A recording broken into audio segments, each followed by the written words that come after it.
నమస్తే అండి, welcome to mom's world Chandu. First time video చూస్తున్నట్లయితే ఛానల్ని సబ్స్క్రైబ్ చేసుకోండి. వీడియో నచ్చితే లైక్ చేయండి, మీ అభిప్రాయాన్ని కామెంట్ చేయండి. ధర్మపురం అనే గ్రామంలో హరిహరం అనే పేద బ్రాహ్మణుడు ఉండేవాడు. తనకి పెద్దగా ఆస్తి సంపదలు లేకపోయినా ఆయన మనసు చాలా గొప్పది. ప్రతిరోజు తన ఇంట్లో వండిన భోజనంలో తప్పక ఒక భాగాన్ని ఒక పేదవానికి పెట్టేవాడు హరిహరం. అయితే ఒకరోజు హరిహరం భార్య హరిహరంతో ఇలా అడిగింది, స్వామి, ఇంట్లో మనకే సరిపడా దినుసులు లేవు. ప్రతిరోజు ఇలా భోజనం పంచితే మన పిల్లల భవిష్యత్ ఏంటి? అప్పుడు హరిహరం నిశ్చలంగా ఇలా చెప్పాడు, మన కడుపుతో పాటు మరొకరి కడుపు నిండితేనే మన ఇంటి అన్నం పాత్ర ఎప్పటికీ ఖాళీ అవ్వదు. అన్నదానం కన్నా గొప్ప పూజ లేదు, ఇంకా నువ్వేం ఆలోచించకు అని చెప్పాడు హరిహరం. అలా ప్రతిరోజు ఒక పేదవాడు వచ్చి హరిహరం ఇంట్లో భోజనం చేసి వెళ్ళేవాడు. అయితే ఒకరోజు ఒక పేదవాడు అలసిపోయిన ముఖంతో పాడైన బట్టలతో హరిహరం ఇంటి ముందు నిలబడ్డాడు. హరిహరం ఎంతో సంతోషంగా అతనికి అన్నం పెట్టాడు.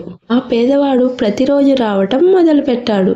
హరిహరి కుటుంబం క్రమంగా ఆ పేదవానికి అలవాటు పడిపోయింది. కానీ హరిహరం భార్యకు ఒకరోజు కోపం వచ్చింది. ప్రతిరోజు వస్తున్నాడు, మాకే అన్నం తక్కువైపోతుంది, ఇక అన్నం పెట్టకూడదు అనుకోయింది.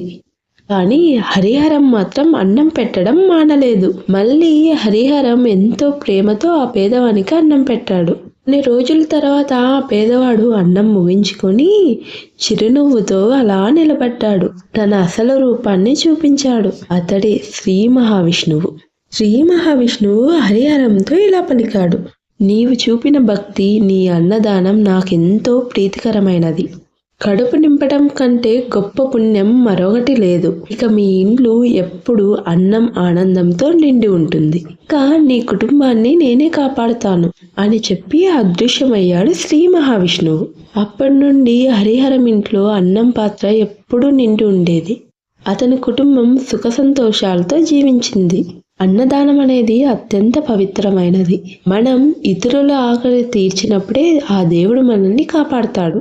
ఇప్పటి కాలంలో మన దగ్గర ఉన్న సంపద, వస్తువులు, జ్ఞానం, వాటిలో చిన్న భాగాన్ని ఇతరులకు పంచుకుంటేనే అది అన్నదానంతో సమానం. కడుపును నింపేది భోజనమే కావచ్చు అని చదువులో సహాయం, ఒక మంచి మాట, ఇతరుల సహాయాన్ని తీర్చేది ఏదైనా అది గొప్ప పుణ్యమే. దేవుడు మనకిచ్చినది పంచుకుంటేనే ఆయన మరింత తిరిగి ఆశీర్వదిస్తాడు.